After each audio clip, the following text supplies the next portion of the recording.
안녕하세요. 크리스천 영성학교를 운영하는 신목사입니다.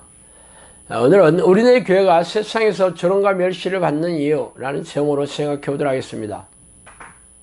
국가나 개인이나 힘이 없으면 조롱과 멸시를 받으며 고개를 떨어뜨리고 코를 땅에 쳐박고 다니기 일쑤입니다. 우리나라도 일제강점기 36년 동안 일제의 수탈을 당하며 온갖 수모와 비굴을 겪은 이유가 나라를 지키는 힘이 없었기 때문입니다. 조선시대에도 임진왜란 동안 당한 이유가 나라가 힘이 없었기 때문이죠. 개인도 마찬가지입니다. 빚을 지고 갚지 못하면 채권자에게 멸시를 당하며 조롱을 당하는 것은 불보듯 화난 일이죠. 돈이 바로 힘의 척도가 되는 세상에 살고 있기에 말이죠.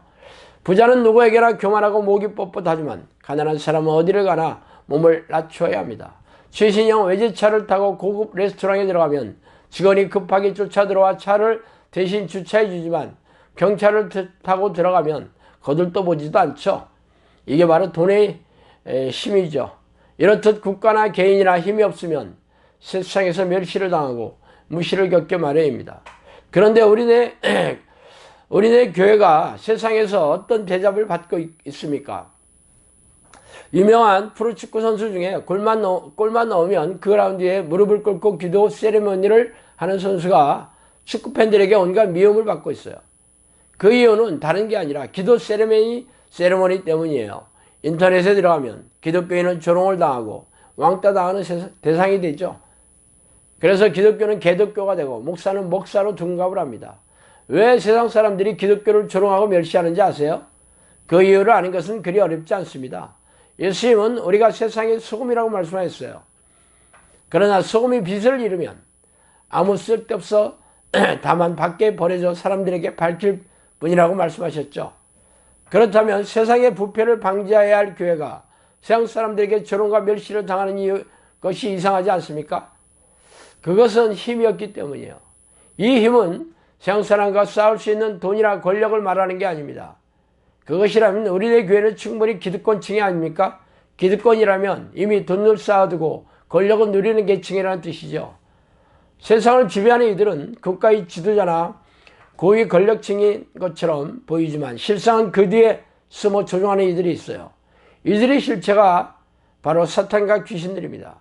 그래서 성경은 우리의 씨름은 혈과 육을 상대하는 것이 아니요 통치자들과 권세들과 어둠의 세상 주권자들과 하늘의 약한 영들을 상대함이라고 말하고 있죠. 이 세상의 지배자가 바로 사탄과 귀신들이라는 것이에요. 그래서 이들이 사람들의 생각 속에 틈타고 들어가 속여 하나님의 자리를 빼앗으며 들며 크리스천들을 조롱하고 멸시하는 것입니다. 그렇다면 세상에 빛이 되고 소금이 되어 세상 사람들을 바른 길로 이끌며 세상의 부패를 방지하고 존경받아야 할 교회와 크리스천들이 왜 이 지경에 빠지게 되었나요? 그것은 교회에 하나님이 안 계시기 때문입니다. 하나님은 사탄과 귀신들을 싸워 이길 수 있는 유일한 분이에요.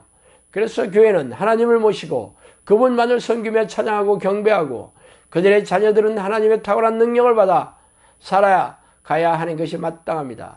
그러나 거꾸로 교회에 하나님이 계시지 않기에 사탄과 귀신들의 조종과 지배를 받는 사람들에게 조롱과 멸시를 당하고 있는 실정이죠.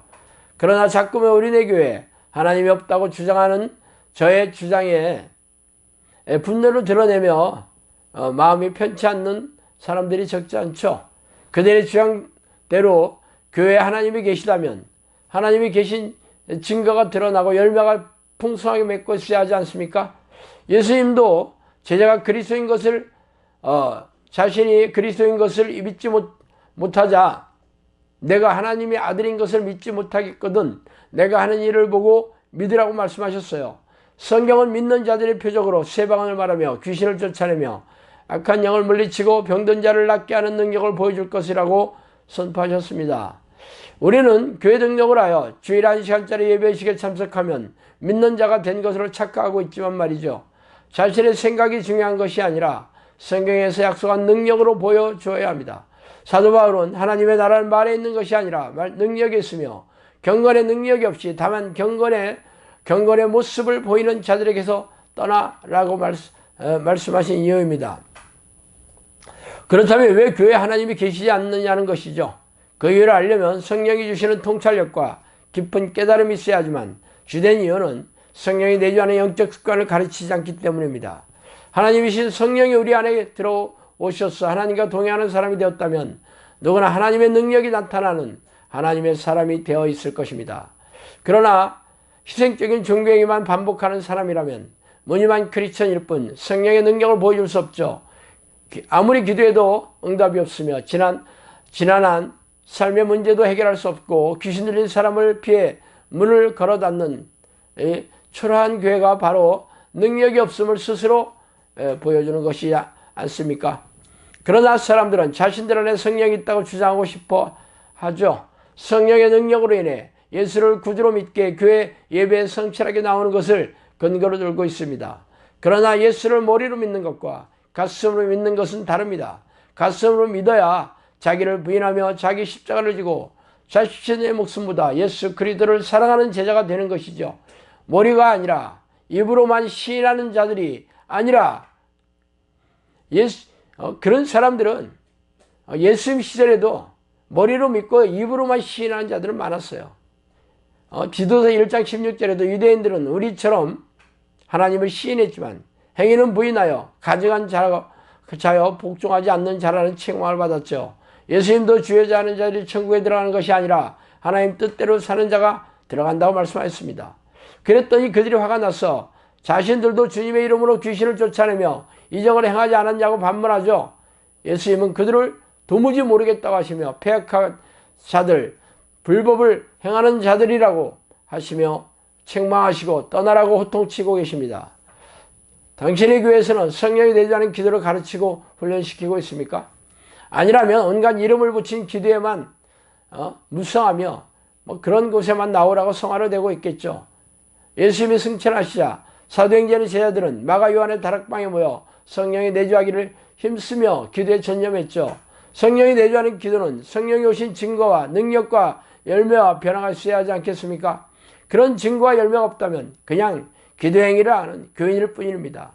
저도 목회자가 되고 나서 오직 성경의 기도 방식을 쫓아 성령이 내주하는 기도를 하는데 적지 않은 시간이 흘렀고 그런 습관을 들이는데 무려 3년이 걸렸습니다.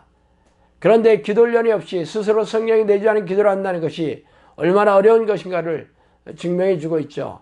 그런데 기도 훈련이라는 말조차 들어보지 못한 교인들이 성령이 내주하는 기도를 한다는 게 어디 쉬운 일이겠어요?